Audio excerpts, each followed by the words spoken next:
Welcome to this webinar on Managing My People, Hire, Motivate and Fire. I'm your host, Malcolm Gallagher, presenting you this on behalf of Destination Staffordshire and Winning Moves as part of the ERDF, that's a European Regional Development Fund programme for tourism and hospitality businesses in Staffordshire. As usual, at the end of the webinar, there's time for questions and answers. You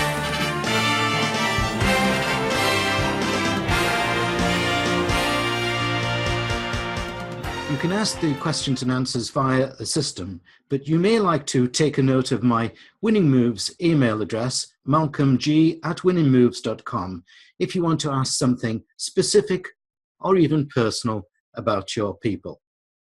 Please note, this webinar is being recorded and will be available online in the future in the new Destination Staffordshire Tourism Academy. Okay, that said, let's get on with managing my people. So in this webinar, I've got broken into little module areas. And first of all, we're going to look at that sensitive question of people turnover. Then I'll give you some tips on hiring the right people, and importantly, with training and keeping them engaged, how to keep those people. And finally, if you've got to, when we get to the problem, you've got to say goodbye to somebody, and we'll address the simple ways of firing.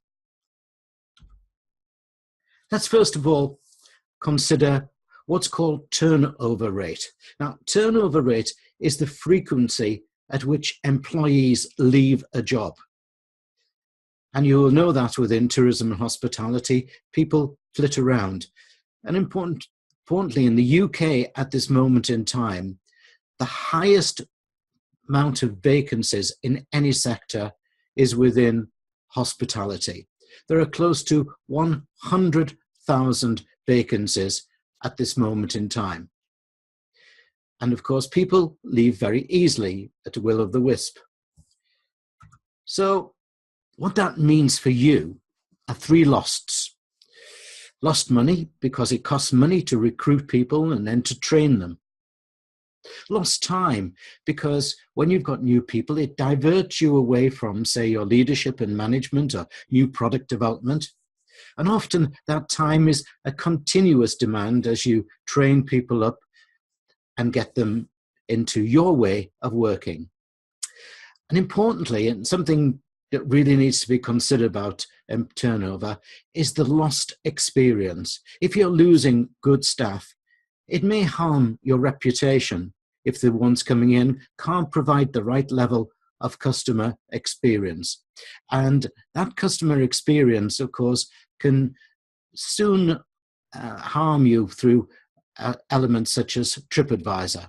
So have a little consideration: lost money, lost time, lost experience, and be prepared to do something about it. Because the good news is this: you don't have to accept employee turnover if you approach it as I'm going to suggest to you in the rest of this webinar. There are three considerations: hire well, train them and motivate them, and if you have to, fire quickly.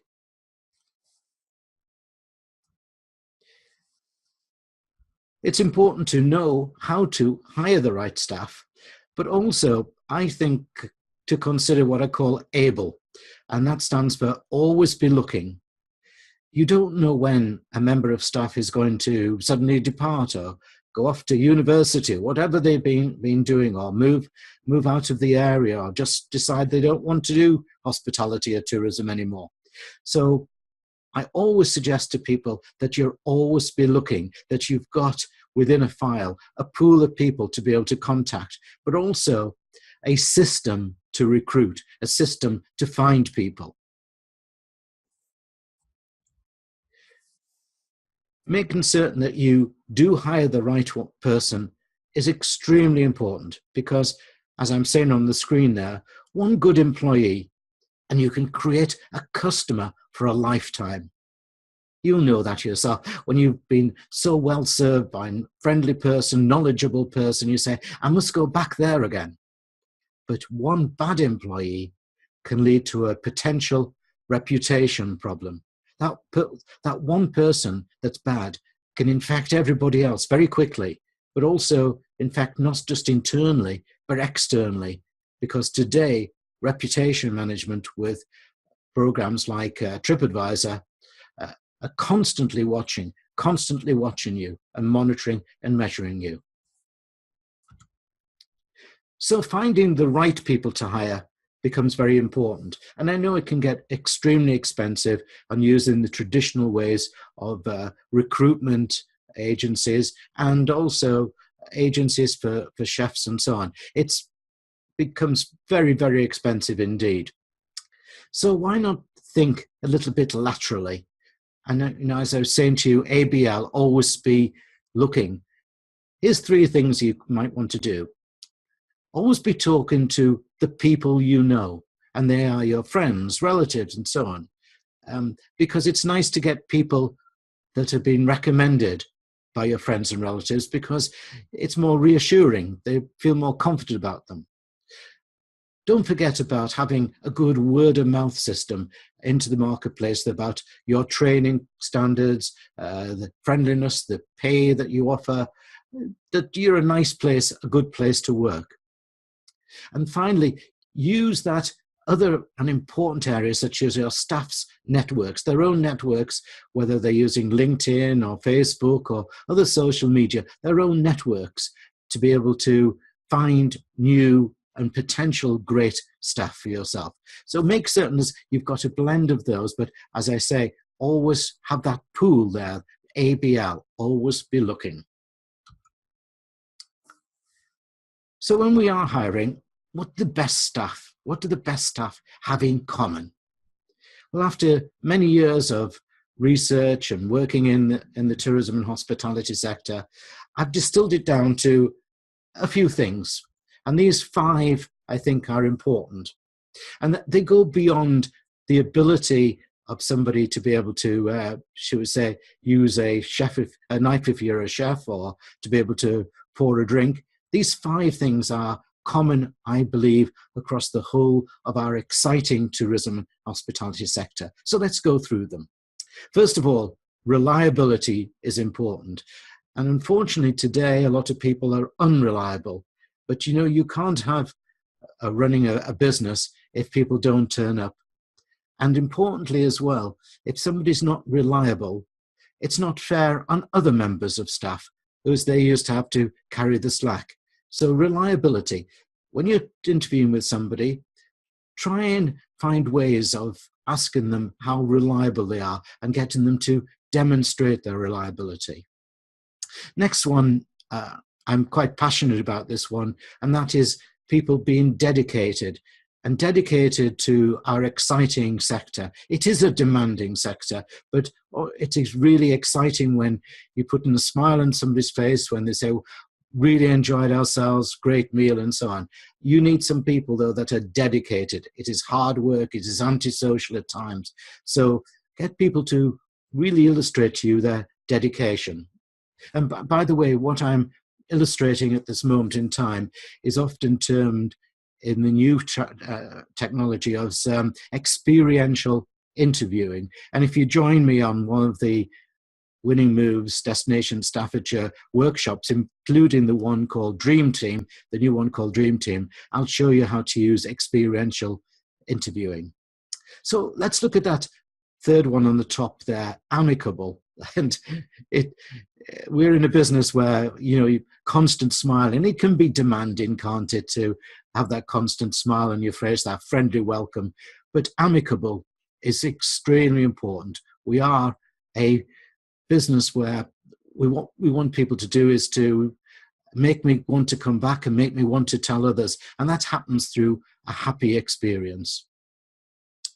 If we look to the bottom 2 there, cooperation.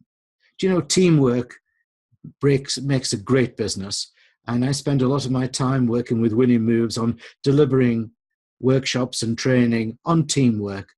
And it's become extremely important as we get a churn of people, that you keep building the team, working together and delivering that great satisfaction that comes only from good cooperative teamwork. And finally, you want to hire somebody who's communicative, not just sitting in the corner playing with their phone all the time and grumping, but somebody who will communicate, somebody who will talk not only to your customers in a friendly and sociable way, but also communicate with the rest of your team and communicate with you, because a well-trained person, a well-embedded person will give you great ideas to help you improve your business. So there's my suggestion for 5 skills that you'll be looking for within a good hire. Nothing to do with their ability to do a particular job, but their ability to be able to work together, work with you, and work for your customer. I suggest that you start off from the very beginning when you're hiring people. You train them for what we may call top performance. And only you know what top performance is within your business. And if you haven't defined it yet, then do so at one of our workshops, where we'll help you understand the vision and the values that you're offering. But train your people for top performance. There are a number of ways. First of all, that new member of staff, don't assume that they have the prior knowledge of how to do the work for you. Sometimes, especially if they've come from a larger organization, they may have only been doing one little piece of work and not doing multitasking or working across different departments there. So don't assume that they know exactly what you're wanting, what you're needing. By that, then, give all the same a thorough induction, no matter what type of function they're going to be doing at your business, the same thorough induction. And I suggest, by the way, that you try to get this down into a handbook. And I'm not talking about a very thick handbook, but a simple little handbook or a crib sheet, so that they can understand exactly what's required of them. Make sure that you've got a consistent training strategy. And I know time gets demanding within our business, and you forget about things, and one person gets a longer training than the other. But if you have consistency, then you will build a much better team. So determine what your training strategy is going to be, and then build in consistency, and so that everybody gets the same thorough induction. By doing this, you'll ensure that everyone knows how things are done around here. You've set the standards, you've set the vision, you've set where you're going to take the business to. You've set how you want people to be cared for, and the experience that you want to offer. You've said that. Now what you need to know is to make sure that people themselves who work for you understands the same principles that you've set. If you do that, everyone then will be on the same page. And that means that the same experience will happen, whether the customer's visiting you on a Tuesday or a busy Friday or a Saturday or a quiet Monday. The same experience. And of course, that, makes people want to come back, and it makes them want to tell others. The training then, I suggest, follows 3 particular areas. First of all, education about their function, and I suggest that you'd put this down into written instruction. People call things standard operating procedures or handbooks, whatever you call about it. Get something down in writing so people can follow. Now, there's 2 areas then I think that you need to make certain that people are educated upon. One is the business, so they know where you've come from, what the business is about, who owns it, everything about the business. And that helps them understand the culture that you've set. And then the second thing that you need to teach them is about the operations of the business, how it works, the processes, the standards that you expect, the values that must be upheld. So keep that education deep and thorough, and particularly try to get something in writing to them. Now I'll move on to demonstration. It's important to show people what's the standards that you want. Show them how the job should be done best. And I'm not just talking about how you lay the bed, clothes or set the bottles on the table. I'm talking about how you deal with customers, how you welcome them, how you set the experience standards. And at the same time, by doing that, then you can introduce important revenue generating tactics such as upselling, how to do it, how to make it successful. And the third aspect to consider on training is what are called shadowing. Now, if you can, and you have enough people, it's great to get somebody, a new learner, a new starter, to shadow an existing member of staff for some time. By the way, this is always where the benefit of that ABL strategy I was telling about beforehand, always be looking, you've got a pool of people. So somebody says they're going to be leaving, then hopefully you can get somebody in to shadow them quickly so that you don't lose the delivery of the experience and the quality.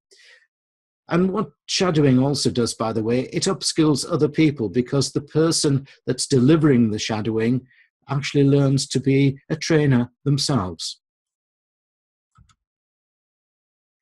Let's move on to, after having hired our people, how we importantly keep them engaged, or should we say motivated. It's important as the leader of the business that you identify and eliminate anything, what I call stressors. And what you've got to do here is to watch out for warning lights.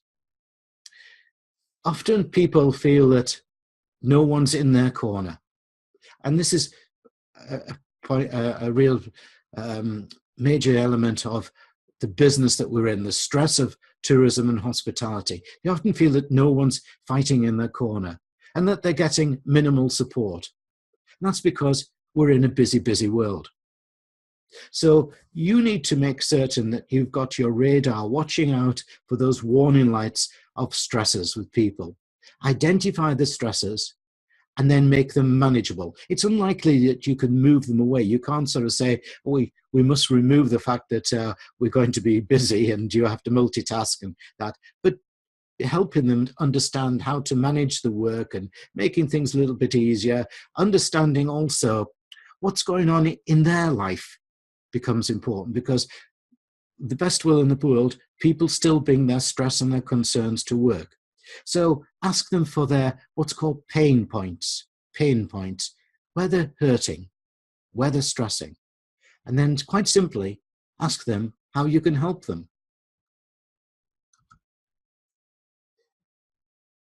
It's important when somebody does leave you that you conduct an exit interview, what's called an exit interview, and you're asking them the reasons for why they're leaving. This will help you understand how to keep other people. And an important thing to ask them at an exit interview is what they think could have been done differently that might have made them stay. But here's a different idea. Here's a fresh brew thinking idea. How about implementing stay interviews rather than waiting for the exit interview? And what you do here, you do check-ins, as they're called, with your veteran staff, the people who've been with you a while. You ask them why they're happy in their job. Why do they remain an employee? And this gives them a chance to tell you what may keep them longer in the work. It's a refreshing thinking there. You'll have to set time to do it, but just think of the gain of keeping a good member of staff just by simply having a stay interview. Keep communication open to keep people. And to do this, ask them to give input on scheduling, training, goals. Your people know far more about your business than you actually believe they do. Keep open lines of communication, and that leads them to staying longer. Make them feel that they can actually approach you and communicate with you and talk honestly.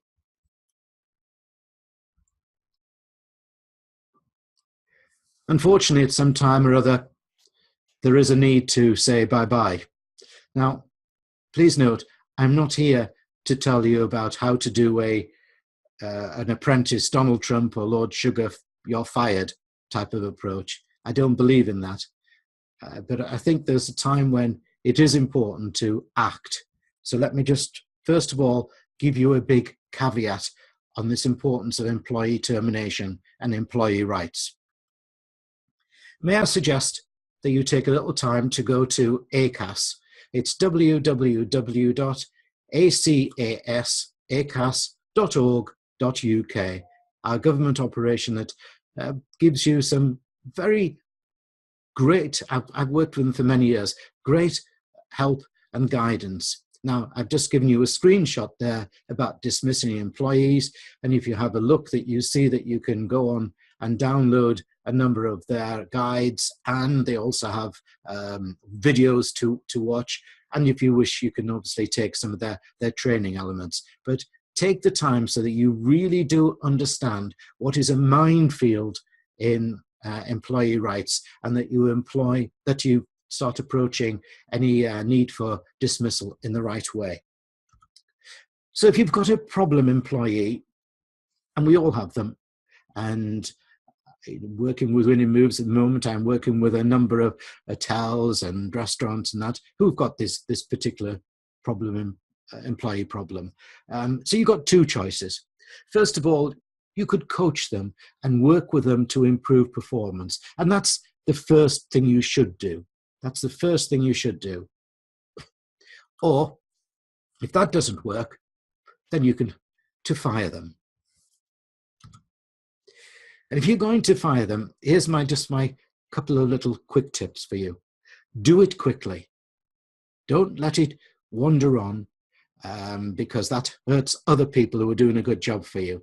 And when you get the person into the room and to tell them that you're going to fire them, get the purpose of the meeting done within 30 seconds. None of that waffling on and saying, oh, hello, Mark, how's your wife and the kids and everything? Because when you get round to tell them that they're fired, they'll think you're a jerk if you do that. So get straight down to it.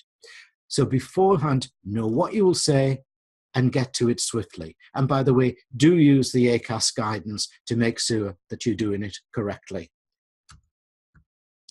Importantly, when you do have to fire somebody, don't take it personally. Don't take it, and it's so easy because, especially if you know that person, you worked with them, which you do in tourism and hospitality, often in a friendly way, don't take it personally. Remember, you are responsible for your people. If they are failing, so will you. So let's have a little summary of the webinar points, the key points.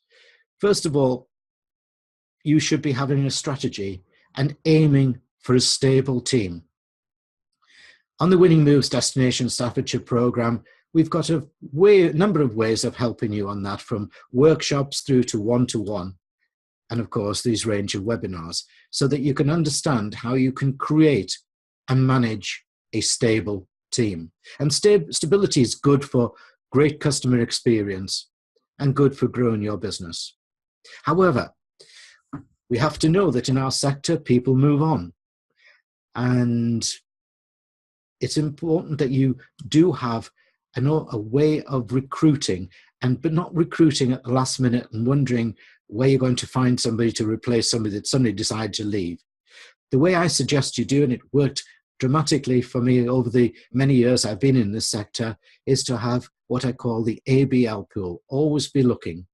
Always be looking, and I gave you some indications of where to look and how to continuously be recruiting people. And going into schools, by the way, and colleges, and encouraging people to work in our sector is another way of finding people who will gravitate towards your business. Make sure, number 3 there, that the induction that you offer and the training is consistent. It's consistent in its depth and in its approach and the time that you're giving to it across everybody. Number 4, and time again I've seen this is where things have gone wrong, where people have not been able to communicate with their team leader or the manager or the owner. Open lines of communication. The old thing about your door is always open should be true, but don't just leave it that way. Make sure that you take time to talk to them. And that idea I gave you before of having stay interviews is a good way of making certain that your lines of communication are open. And finally, may I suggest that you know what to do before you resort to firing. Firing shouldn't really have happened in many cases if you've done the thorough work beforehand on the recruitment, and that you've communicated with people, and that you've trained them, and that you've engaged them as you go through their journey of working with you. So resolve is my suggestion before the last bit of having to fire somebody. Don't forget the many ways that we can help you to make this work for you on the Winning Moves Destination Staffordshire program. One-to-one, workshops and masterclasses, and of course, other webinars. Thank you for joining into this webinar. If you do have any questions or answers on the follow-up replay, please make certain that you drop me a line to malcolmg@winningmoves.com, and we'll do our utmost to help you be successful in managing your people. See you at the next webinar.